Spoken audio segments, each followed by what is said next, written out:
네, 할렐루야. 네, 오늘은 마태복음 27장 22절에서 31절의 말씀으로 우리가 사순절 기간 죄와 십자가라는 주제로 보고 있는 이 두 번째 시간입니다. 오늘은 십자가의 길에 대해서 첫 번째 시간으로 살펴보고자 합니다. 오늘 이 말씀을 통하여서 우리가 이 사순절에 찾아야 될 죄와 십자가의 길, 한번 그 길에 우리가 서 있는 우리 강진읍교회 모든 성도들 되시길 간절히 소망합니다. 네, 우리가 살아가는 이 세상, 그리고 신앙인들, 그리고 모든 사람들, 그리고 심지어 성경에 등장하는 일반적인 사람들을 보았을 때 한 가지 확실하게 깨달을 수 있는 것은, 분명한 사실은 사람들은 진리에 대해서 관심이 없다입니다. 진리에 대해서 말은 하고요, 생각은 하고 있지만 세상은 진리에 대해서 포장만 하고 있을 뿐 관심을 가지고 있지는 않는 것 같습니다. 왜냐하면 진리는 알 수도 없고 이 진리를 추구하지도 않기 때문에 그렇습니다. 세상이 진짜 가지고 있는 것은 힘의 논리이죠. 오늘 말씀을 통해서 오늘 본문에 나오는 빌라도도요, 이 힘의 논리를 쫓는 사람입니다. 그러나 그는 진리를 쫓는 사람은 아니라고 자기 스스로가 밝히고 있습니다. 오늘부터 이제 사순절 기간의 동안에 무엇을 볼까 고민하다 이제 세상이 진짜 진리에 대한 예수님을 어떻게 세상이 판단했는지, 진리이신 예수님이 세상을 어떻게 바라봤는지에 대해서 이 십자가의 길로 바라볼까 합니다. 세상, 그들은요, 진리를 못 받기를 원했습니다. 진리를 못 박아버리기를 원했어요. 이것은 여러분 굉장히 중요한 것인데요, 여러분들이 성경을 보실 때 2000년 전에 그냥 당하신 예수께서 당하신 이 사건을 무의미하게 바라봐서는 절대로 안 됩니다. 오늘의 이 사건, 오늘의 이 본문은 역사이고, 이 역사는 단순하게 2000년 전에 끝난 사건이 역사가 아닌 예수님이 진리의 왕으로 오실, 재림하실 그때까지 이 땅을 살아가고 있는 현재의 모든 그리스도인이 겪어야 할 믿음의 길이자 신앙의 길입니다. 세상이 어떻게 이런 진리를 어떻게 대하고 있는가? 세상이 예수를 어떻게 대하고 있는가? 이것은 믿음의 사람이 살아가는 이 세상 속에 진리를 추구하는 우리 사람들이, 그리스도인들이 세상이 어떻게 계속 진리를 대하고 있는지에 대한 고민과 문제 제기를 하는 것을 바라보는 것입니다. 우리 그리스도인들은, 우리 믿는 자들은 하나님의 은혜 가운데 들어와 있지만 아직 우리는 인간이기 때문에, 아직 우리는 사람이기 때문에 진리의 반대편에 서기를 즐겨합니다. 그런데 이 십자가의 길을 앞으로 사순절 기간 바라보면서 이 십자가의 길, 예수께서 이 땅에 오셔서 하나님이 원하는 진리를 추구하고 완성시킨 그 길에, 그 십자가의 길에 과연 그 길 속에 있는 수많은 사람들이 도대체 진리를 어떻게 대하고 있는가?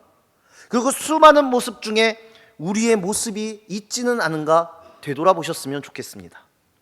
그리고 분명 이 십자가의 길을 두고 바라보는 세상의 시선에 우리의 마음도 분명히 있을 것입니다. 오늘부터 이 십자가의 길에 대한 말씀을 들으실 때 이걸 아셔야 됩니다. 사랑하는 성도 여러분, 오늘부터 말씀을 들으시면 꽤 마음에 답답함이 생기실 것입니다. 그런데 이 답답함과 더불어 우리가 은혜를 입었음을 느끼시길 간절히 소망합니다. 답답함과 함께 우리가 은혜를 입었음을 느끼셔야 됩니다.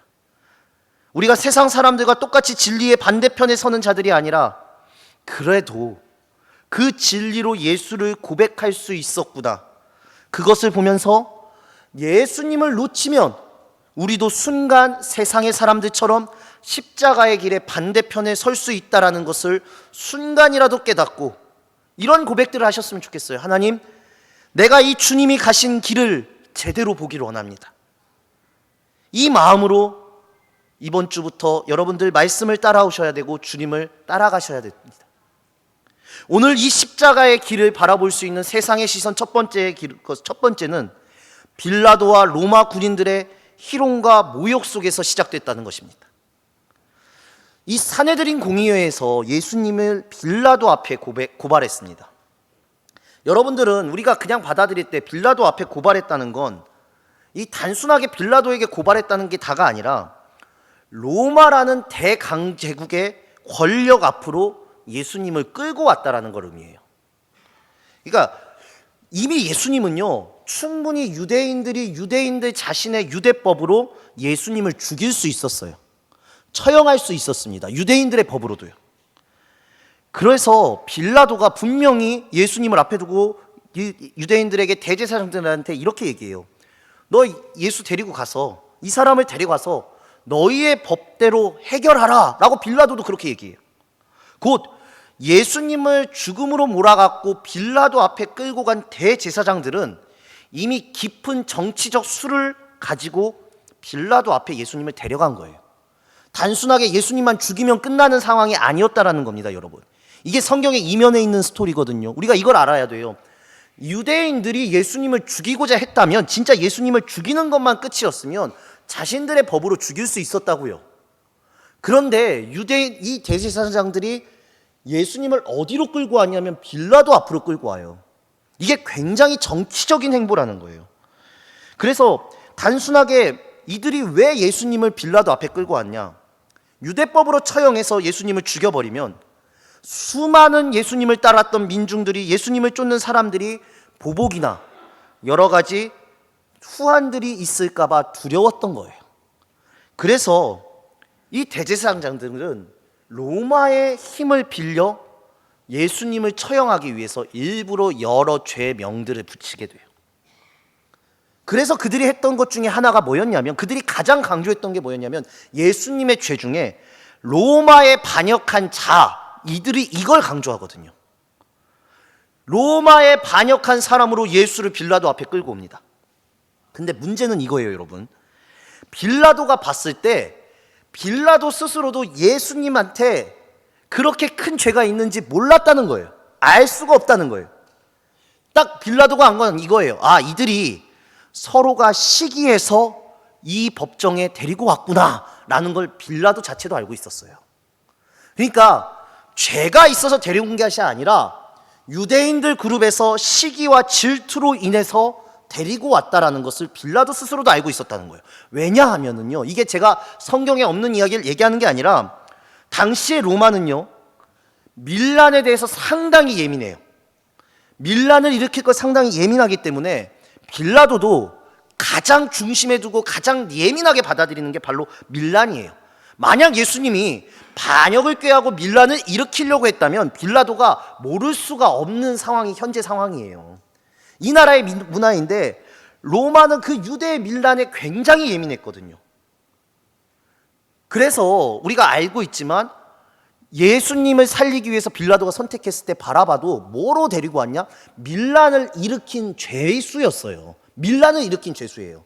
살인도 했지만 밀란을 일으킨 게 가장 큰 죄수란 말이에요. 로마가 이만큼 밀란에 예민했었어요. 굉장히 촉각을 세우고 있었던 로마인데 그때에 예수님의 밀란의 정보가 없었다는 것은 밀란을 일으키는 것 같지가 않다라는 거예요. 밀란을 일으킬 마음도 없었다는 거예요. 그러니까 빌라도가 바로 알아봤죠. 만약에 예수님이 로마에 반역한 사람이라면 내가 모를 수가 없는 데가 빌라도 마음속에 있었던 거예요. 예수는 절대 밀란을 일으킬 죄로 로마 자체도 보고 있지 않아요. 그런데 대제사장들이 그 죄목을 가지고 빌라도 앞에 예수님을 세웁니다.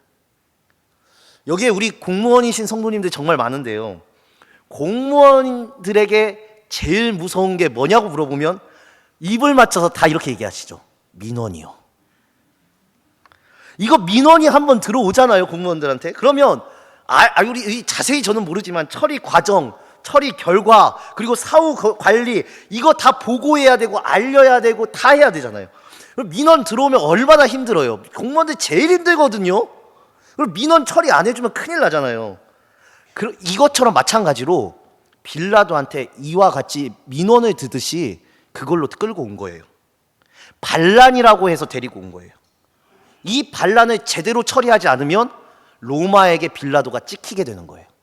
마찬가지예요. 공무원들 민원 해결해 주지 않았다고 하면 공무원들 큰일 나는 것처럼 로마에게 있어서 이 빌라도가 이 반란을 일으켰다는 죄수를 제대로 처리하지 않으면 로마에 큰일이 나는 거예요. 그래서 예수님을 빌라도 앞에 데리고 와서 반란을 일으킨 제목으로 한 거예요. 그러니까 자기가 빠져나가고 싶은 거예요. 죄는 없고 밀란을 일으킬 만한 사람은 아닌데, 그래서 빌라도가 무슨 생각을 하냐? 정치적으로 고단위의 술수를 써요.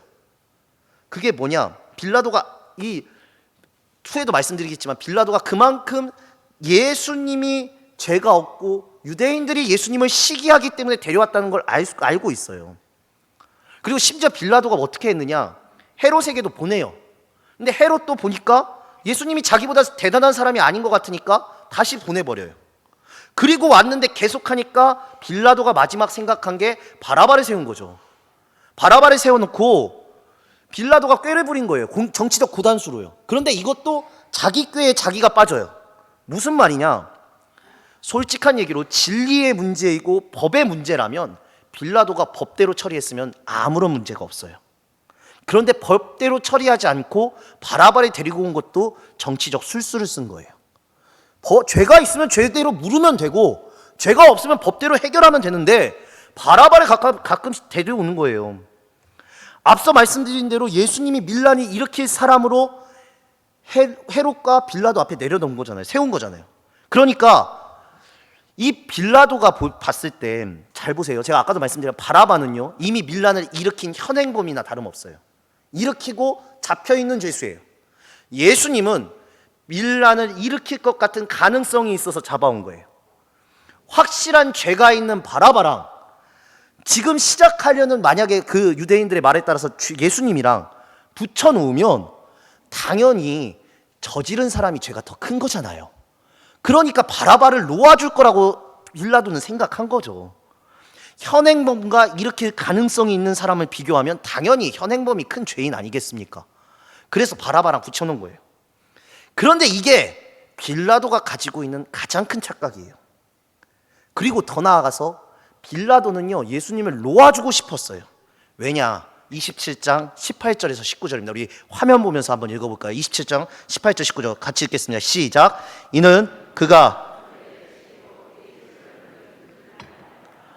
총독이 재판석에 앉았을 때에 그의 아내가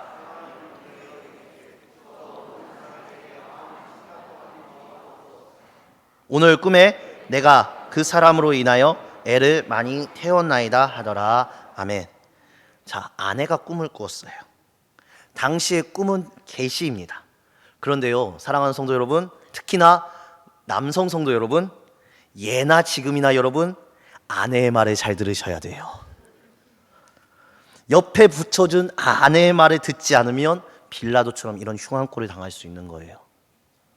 무슨 큰 일이 있을 때 아내가 기도하는데 아내가 이런 마음을 받았다라고 얘기하시면 우리 남성 성도 여러분, 아멘 하시면서 순종하시길 바랍니다. 사실 이렇게 말씀하시는 목사님들 많잖아요. 저 그때마다 이 말씀이 별로 안 와닿았어요. 이해가 안 됐어요, 솔직한 얘기로. 그런데 이게 나이가 조금씩 저도 들어가면서 왜 그 말씀을 하셨는지 아시겠어요? 아내의 말이 진짜구나. 아니, 그거 알겠어요. 근데 오늘도 마찬가지예요. 이 아내가, 빌라도의 아내가 이렇게 얘기하는 거예요. 옳은 사람에게 해를 끼치지 마라. 빌라도도 이 아내의 말을 듣고 그리고 바라바를 세운 거예요. 그런데 놀라운 일이 벌어진 거예요. 바라바를 놓아주고 아니 예수를 못 박으라고 하는 거예요. 빌라도가 당황하기 시작하죠. 얼마나 당황했느냐? 22절에서 25절이 이렇게 얘기합니다. 우리 화면 보면서 다 함께 읽겠습니다. 빌라도가 이르되 그러면 그리스도라 하는 십자가에 못 박혀야 하겠나이다. 빌라도가 이르되 어찌미냐? 무슨 악한 일을 하였느냐? 그들이 더욱 소리를 질러 이르되 십자가에 못 박혀야 하겠나이다 하는지라.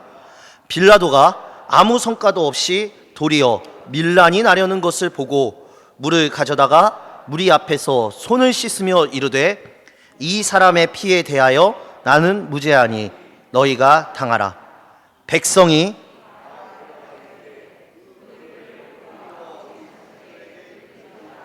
하거늘 아멘. 빌라도가 당황했어요. 빌라도가 황당한 거예요. 아니, 예수님이 시기로 넘어온 건 알겠어요. 자신들끼리 무슨 문제가 있어서 온 것이라고만 생각했을 거예요, 빌라도는. 우리도 그렇잖아요. 누군가가 문제가 있어서 오면, 사람들 간에 문제가 생기면 아무래도 한 사람이 100% 잘못할 일은 없다고 생각하잖아요. 우리도 그러잖아요. 세상에 100%가 어딨어? 라고 생각하잖아요. 손바닥도 부딪혀야 소리가 난다고 하듯이 우리 그렇게 얘기하잖아요. 빌라도는요, 이 예수님을 끌고 온 게 유대인들의 기득권 싸움이라고 생각했어요. 그래서 빌라도는 여기에 참여하고 싶지 않은 거예요. 자기한테 아무런 이득이 없으니까. 그러니까 빌라도 마음이 이랬던 거죠. 그냥 너희 안에 이 문제는 너희 안에서 생긴 문제니까 그냥 책찍질해서 출교시키면 되는 거 아니야? 사실 이게 빌라도의 법적 판단이에요. 그런데 이걸로 죽이라는 거예요. 빌라도 이렇게, 아니 너희들 분내지 말고 화내지 말고 도대체 죽일 만한 죄가 뭐야? 빌라도 이렇게 묻습니다. 도대체 예수님을 죽일 만한 죄가 뭐야? 만약에 빌라도가 이렇게 질문을 했으면 여러분, 정상적이라면은요, 죽일 만한 죄명이 나와야 되잖아요. 죄의 실제가 나와야 되잖아요. 그런데 여기에 죽일 만한 죄의 실제는 나오지도 않아요. 죄명이 없어요. 실제가 없으니까 목소리만 큰 거예요. 여러분, 실체가 없으면은요, 목소리만 커집니다. 실체가 없을 때 모함이 많아져요. 실체가 없을 때, 말을 많을 때, 그래서 우리가 깨어 있어야 되는 거예요.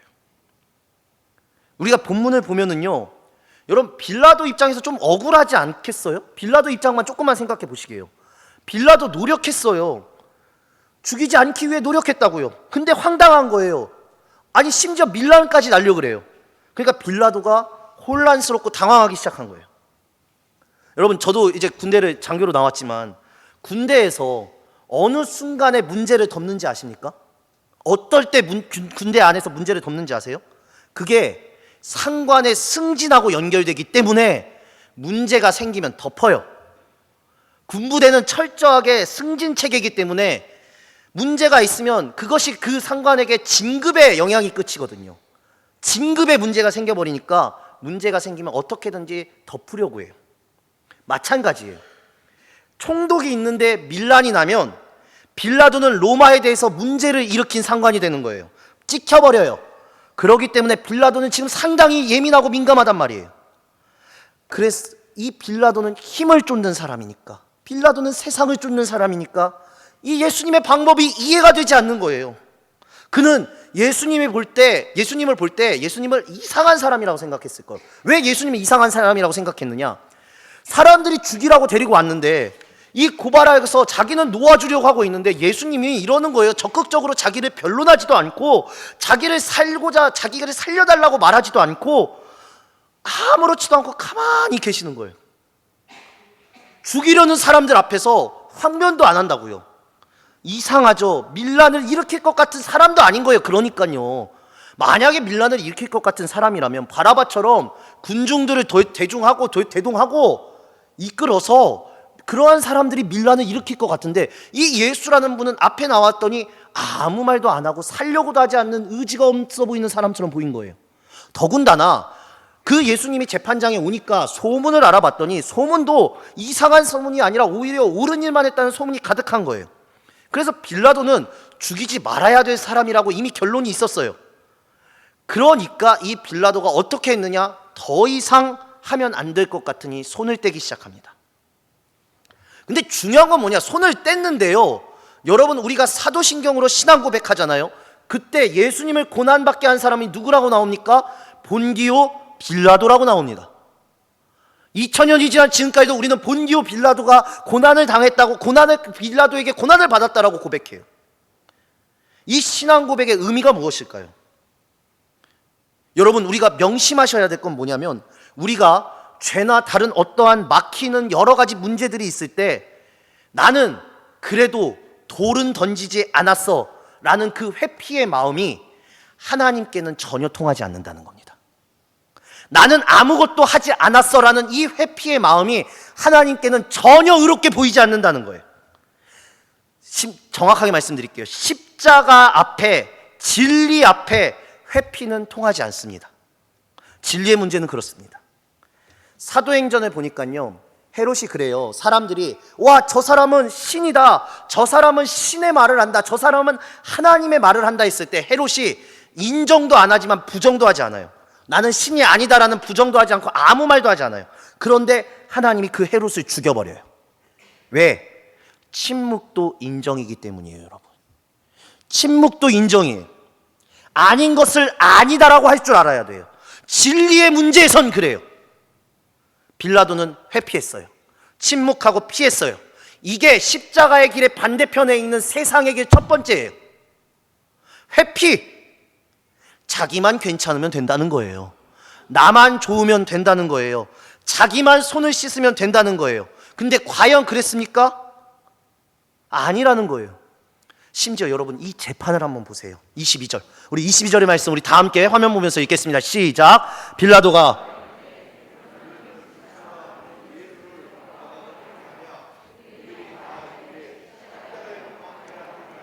아멘. 여러분, 그냥 보십시오. 깊게 한 번만 생각해 보세요. 뭐 이따위 재판이 있습니까? 재판은 법대로 하면 되잖아요. 그런데 지금 이 판사라고 할 수 있는 빌라도가 하는 걸 뭐냐면, 고소한 사람한테 내가 어떻게 해주길 원하느냐라고 묻는 거예요. 이런 재판이 어디 있어요? 누가 고소를 했습니까? 그럼 그 고소한 걸 듣고, 얘기를 다 듣고 자신이, 판사인 자신이, 판결하는 자신이 맞는지 안 맞는지를 판단해서 아니면 아니라고, 맞으면 맞다라고 말하라고 권력을 준 거고, 그것을 하라고 권세를 줬잖아요. 그러면 그렇게 하면 되는데, 이 빌라도가 어떻게 하느냐? 다른 사람도 아니라 고소한 사람한테 어떻게 해주길 원하느냐를 묻고 있어요. 이 자체가 말이 되는 겁니까, 여러분? 말이 되는 재판이에요? 그리고 잔수를 쓰고 있잖아요. 자긴 조금이라도 피해를 안 보겠다고.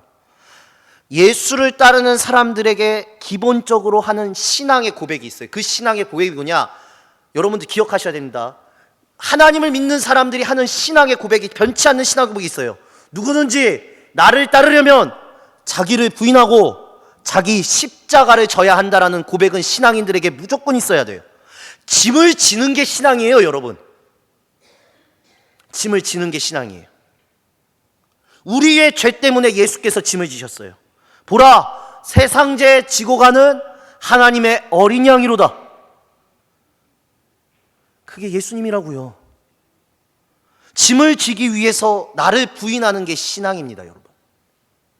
나에게 맡겨진 가정, 나에게 맡겨진 사명, 나에게 맡겨진 교회, 내게 맡겨진 직분의 짐을 지기 위해 나를 부인하고 십자가를 지는 게 신앙의 길이에요. 그런데 그것을 회피하고 도망가버리고 끝내버리고 침묵하고 손을 씻으면 끝일까요? 아니라는 거예요, 여러분. 본디오 빌라도에게 고난을 받으사예요. 빌라도는 십자가 앞에서 회피한 거예요. 하나님이 주신 길을 회피했어요. 맡겨진 것에 대해서 회피했어요. 이게 첫 번째 십자가의 길의 반대편에 있는 세상의 길에 있는 사람들이 행하는 모습이에요. 회피. 근데 우리의 모습 같아서 확 부담 오지 않으십니까, 여러분? 지금 이 말씀 들으시는데 난 회피하지 않았어라는 마음이 드십니까? 내가 집에서 내 사명을 감당하지 않고 쉬는 것도 회피한 것인가? 라는 생각이 들면서 혹시 죄책감이 들으시는 분들 있습니까? 제가 서두에 말씀드렸습니다. 오늘 말씀은 죄책감을 느끼라고 드리는 말씀이 아니라, 우리가 예수를 놓치면, 우리가 주님을 놓치면 이럴 수밖에 없음을 배우셔야 돼요. 예수를 놓치면 빌라도처럼 회피하는 신앙인이 될 수밖에 없다는 걸 우리가 뼈저리게 느끼셔야 돼요. 누구나 사람은 그럴 수밖에 없어요. 우리는 모두가 다 빌라도와 같아요. 예수를 놓치면 반응하지 못해요. 예수를 놓치면 분별력을 갖지 못해요. 그래서 손을 씻는 반응이 나오는 거예요. 손을 씻었어요. 그 다음 십자가의 길에 반대되는, 배척되는 세상의 길에 있는 사람들의 두 번째 모습이 나와요. 반응이 나와요. 빌라도가 이제 예수님을 넘겨주는데, 넘겨주고 나서 병사들의 행동이 우리의 두 번째 길이에요. 세상의 길이에요. 26절, 우리 26절의 말씀 우리 다 함께 읽겠습니다. 시작.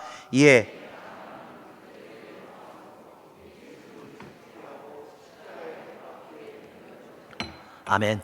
자, 보세요. 일단 죄인이 되면 책찍질을 해야 되는데요, 이 책찍은 우리가 아는 일반적인 가죽 책찍이 아닙니다. 이 책찍의 끝마다 납덩어리가 붙어 있어요. 그래서 이 납덩어리가 맞으면서 온몸에 살갗이 뜯겨져 나가요. 엄청나게 끔찍한 거죠. 이건 왜 이런 짓을 하냐면 당시의 공권력이 이랬어요. 로마의 공권력이 이랬어요. 빌라도가 판결을 내렸기 때문에 공권력으로 다스리는 거예요. 당시의 로마의 공권력은 이 반란의 죄인에 대해서 굉장히 심하게 처벌했어요. 왜냐하면 이미 로마가 강대국이었기 때문에 여러 나라를 식민지로 섬기고 있기 때문에 이들이 언제 반란을 일으킬지 모르는 거예요. 반란을 일으킬지 모르면 강한 법으로 짓눌러야 되잖아요. 그런 것처럼 심한 처벌을 함으로써 공권력이 얼마나 무서운지를 보여줬어요. 물론 예수님은 죄인이 아니었지만 공권력으로 인해 죄인이 되어버렸어요. 군병들이 채찍질한 거죠. 그런데 보통 다른 죄인들처럼 이렇게 이 정도의 채찍질을 하는 것까지는 이해할 수 있어요. 깊게 봐도요. 그런데 그 다음 절에 하는 걸 보면 우리의 상식 밖이에요. 28절, 29절. 로마 병정들의 하는 행동을 보세요. 이해가 되지 않습니다. 28절, 29절 우리 다 함께 읽겠습니다. 시작. 그의 옷을 벗기고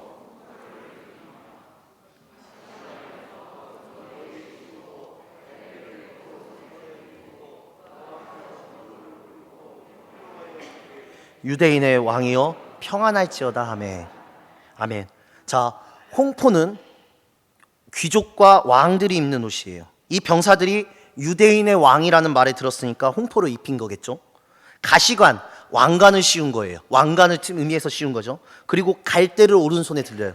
갈대는 황제의 홀이라 그래서 우리 보면은 로마에 보면 황제 이렇게 지팡이 같은 거 드는 거 있죠. 그거를 생각하시면 돼요. 홍포, 가시관 씌고 갈대에 오른손 놓고 희롱하는 거예요. 아니, 로마의 병사들이, 유대인들 아니에요. 로마의 병사들이 예수님을 이렇게까지 할 필요가 있었을까요? 로마의 황제가 하라고 한 것도 아니고요, 병사들도 빌라도가 예수님을 놓아주기를 원했던 걸 알았어요. 그런데 그 병사들이, 그리고 예수님이 그 정도의 큰 잘못을 한 것도 아닌데 그냥 법대로 똑같이 때리고 데려갔으면 되는 건데 꼭 유대인의 왕이라고 하면서 희롱까지 하면서 저렇게 했어야 되냐고요. 유대인의 왕이여 평안할지어다, 비아냥거리는 거거든요, 때리면서. 30절도 한번 보세요. 얼마나 비정상적으로 돌아가는 거. 30절입니다. 우리 같이 읽겠습니다. 시작. 그에게 침 뱉고 갈대를 빼앗아 그의 머리를 치더라. 아멘. 자, 그의 머리를 치더라. 제가 치더라의 색깔을 넣었는데 치더라가 헬라어 미완료예요. 미완료는 뭐냐면 예수님 앞에서 유대인의 왕이 조롱하면서 지금 계속 머리를 이렇게 때리고 있는 거예요. 퍽퍽 때리면서. 이게 미완료에서 계속 때렸다는 거예요. 한두 대 때린 게 아니라 하나님 앞에, 예수님 앞에서 이 병사들이, 로마의 병사들이 뒤통수를 예수님을 계속 이렇게 때렸다는 거예요. 조롱할 수 있지만 평안하십시오 할 수 있는데 미완료를 쓰는 거 보면 왜 병사들이 예수 그리스도의 머리를 이렇게까지 때리면서 희롱해야 되냐고요. 얼마나 비정상적으로 돌아가고 있습니까? 31절, 우리 31절 말씀도 한번 읽어보겠습니다. 31절 시작. 희롱을 다 한 후에 평표를 입히고 도로 그의 옷을 입혀 십자가에 못 박으려고 끌고 나가니라. 자, 홍포를 벗기고 다시 그의 옷을 입히는 건 시편 22편 18편에 있는 내 겉옷을 나누며 제 속옷을 제비 뽑나이다라는 구약의 말씀을 이루시기 위하여, 이 말씀의 성취를 위해서 옷을 입은 거예요. 그런데 왜 병사들이 이렇게까지 하냐고요. 더 무서운 건 이 말씀이에요. 이 말도 진짜 무서워요. 25절에 보면 백성이 다 대답하여 이르되 그 피를 우리와 우리 자손들에게 돌릴지어다 하거늘이라고 얘기해요. 십자가에 못 박으라고 외치고 빌라도가 손을 씻었어요. 그랬더니 군중들이 성나게 외치는 거예요. 이렇게 말해요. 그 죄를, 그 피를 우리와 우리 자손들에게 돌릴지어다. 아니, 여러분 깊게 생각해 보세요. 이 말 이해가 되세요? 예수님한테 배신감 들고 예수님한테 마음에 안 들어서 할 수 있다고 해요. 이거 정말 제가 죄송합니다만 미친 상황 아닙니까? 상황 자체가요. 죄가 무엇이냐는 묻는 빌라도의 말에 실제적인 죄가 나오지도 않았어요. 그런데 예수님을 향한 피를 자기와 심지어 자기 자손들에게까지 돌리고 있어요. 자기 자손들까지 끌고 온다고요. 여러분 왜 이런 줄 아세요? 십자가의 길이 아닌, 진리의 길이 아닌 진리 앞에 서는 세상의 길에 서 있는 사람들은 반응이 두 가지가 나와요. 진리 앞에 서면. 아까 회피 말씀드렸죠. 두 번째가 분노예요, 여러분. 왜 분노인 줄 아세요? 분노해야만 내가 정당화되기 때문이에요. 그래야 내가 죄책감이 없어지니까. 예수 그리스도를 더 죄인처럼 취급해야 예수님이 진짜 죄인이 되어 보이고 나는 정당한 사람이 되어 보이는 거니까 더 그러는 거예요. 이게 인간이 가지고 있는, 우리가 가지고 있는 죄의 본성입니다, 여러분. 제가 어른들에게 가르치는 게 있어요. 분명하게 가르쳐드려요. 뭐냐면 신앙생활 하다 보면 내 신앙으로 인해서, 그리고 주변의 신앙으로 인해서 상처 입을 때 있고 교회에 대해서 안 좋은 일을 볼 때가 있어요. 그런데 그 말을요, 여러분들 절대 자녀와 아이들 앞에서 하지 마세요. 그 입을 걷어가세요. 절대 큰 진짜 잘못을 하고 있다 하더라도 그 자녀가, 그 아이가 내 말로 하여금 예수를 떠나지 않게 하려면 절대 자녀들 앞에서 신앙의 상처, 교회의 아픔, 교회의 죄악들 이야기하시면 안 되는 거예요, 여러분. 모든 교회가 온전하지 않아요. 그러나 예수님은 온전하시잖아요. 교회는 온전하지 않아요. 맞아요. 그런데 예수 그리스도는 온전하잖아요. 우리가 당연히 온전치 않은 교회의 잘못, 신앙생활의 신앙인의 잘못으로 자녀가 그것으로 하여금 예수님을 놓쳐버린다고요. 죄송합니다. 그건 미친 짓이에요. 신앙인이 할 짓이 아니에요. 믿음은 들음에서 난다고 얘기하잖아요. 죄에 빠지니까 분별력이 상실되는 거예요. 죄에 덧입혀지는 거예요. 왜 예수님께서 빛 가운데로 나오라고 한 줄 아세요? 빛 가운데 나오면 내 실체가 보이니까요. 분별은 거기서부터 시작돼요, 여러분. 그런데 지금 이스라엘 백성들 실체를 보지 않아요. 빌라도가 지금 그 이야기하고 있잖아요. 하나님의 뜻대로 도대체 무슨 죄를 지었느냐? 죄가 있을 것 같은데 그게 죽을 죄는 아니지 않았느냐? 근데 그들의 대답은 너무나 명확해요. 죄의 실체가 아니라 그저 분노예요. 십자가에 못 박아라. 십자가에 못 박아라. 세상의 힘은요, 사람을 끌어들입니다. 그리고 그들이 가지고 있는 분노를 일으켜요. 분노가 일어나면 이성이 상실되고요, 죄가 그 위를 덮습니다, 여러분. 이게 예수님이 걷는 십자가의 길에서 처음 맞닥뜨리신 세상의 길의 모습들이었어요. 세상이 십자가의 길, 진리를 어떻게 대하느냐? 세상은 십자가의 길을 회피하거나 진리에 대한 분노로 가득 차 있습니다. 왜냐?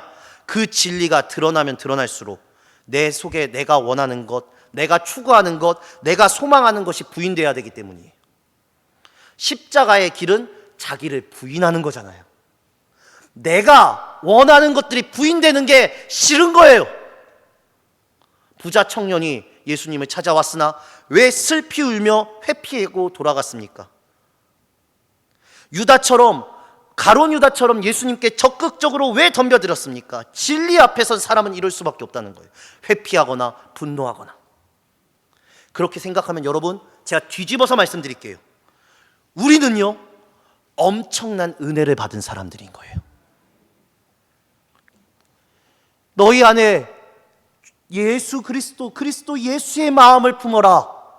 빌립보서 2장 5절의 말씀을 여러분들 마음속에 새기세요. 우리는 주님의 마음을 품는 신앙의 싸움을 하며 나아가는 자들이에요. 기도하셔야 돼요. 하나님, 내가 마음이 완악하지는 않은지, 내가 분노하고 있지는 않은지, 내 마음이 못되지는 않았는지 주여 내가 나를 돌아보게 하여 주시옵소서. 화낼 수 있습니다, 여러분. 화내는 거와 분노는 다릅니다. 너가 분이 나도 하루를 넘기지 말라고 하잖아요. 우리는 감정이 있어서 화를 낼 수는 있어요. 그러나 그걸로 죄책감 가질 필요는 없어요. 그런데 이 화가, 이 분노가 나를 평생 이끌어가면, 내가 그 분노를 품기 시작하면 내가 죄에 덧입혀지는 나의 모습을 발견하게 되는 거예요. 주님, 내가 이 마음이 있습니다. 주님, 내가 회피하려는 마음과 주의 사명을 감당하지 않고 피하려는 마음과 내 안에 분노하는 마음이 있습니다. 이 감정이 다스려지지가 않습니다. 내 마음이 포기하고 싶습니다. 이때 주님을 향해 점검하시고 십자가의 길을 점검하셔야 됩니다, 여러분. 그리고 어떻게 한다? 주님이 십자가의 길을 가듯이, 주님, 저도 주님이 간 그 십자가의 길을 배울 수 있게, 따라갈 수 있게 도와달라고 기도하셔야 되는 거예요. 우리 인생은 매일 마주하는 슬픔을 겪습니다. 그런데 거기서 주 예수의 마음을 닮아가는 게 신앙입니다, 여러분. 인생에 슬픔이 없지는 않습니다. 아마 오늘도 이 예배당을 빠져나가시고 이 예배당을 끝나고 나가셨을 때 내 마음을 짓누르는 슬픔이 있으실 겁니다. 그런데 그 슬픈 마음 속에 예수의 마음을 담기 원하는 자가 진리를 마주보고 십자가의 길을 걷는 주님의 자녀가 되는 것입니다. 주 예수님의 마음을 담지 않으면 매일 마주하는 슬픔 속에 우리는 매일 이것을 회피하고 무너지거나 분노할 수밖에 없습니다. 세상과 똑같은 사람으로 쓸려갈 수밖에 없음을 여러분들 기억하시길 간절히 소망합니다. 주님은 그러지 않게 우리에게 은혜를 베풀어 주셨고 우리를 만나시고 우리에게 한없는 사랑을 베풀어 주셨어요. 아무것도 흠모할 모양 없이 이 땅에 오셔서 우리는 주님 앞에서 주님으로 인해 온전해질 수 있어요. 여러분들이 주님 앞에 세워졌고 십자가의 길을 걸을 수 있도록 주님께서 이끌어 가신다는 걸 잊지 마시길 간절히 소망합니다. 이렇게 기도하셨으면 좋겠어요. 이번 일주일간 주님 감사합니다. 주여 감사합니다. 매일 맞이하는 슬픔 속에 회피와 분노가 아닌 주님의 마음을 닮아가는 신앙인, 십자가의 길을 걸어가는 주의 성도가 되기를 원합니다. 그 기도로 살아가시는 사랑하는 우리 강진욱 교회 성도님 되시길 간절히 소망합니다. 기도하시겠습니다.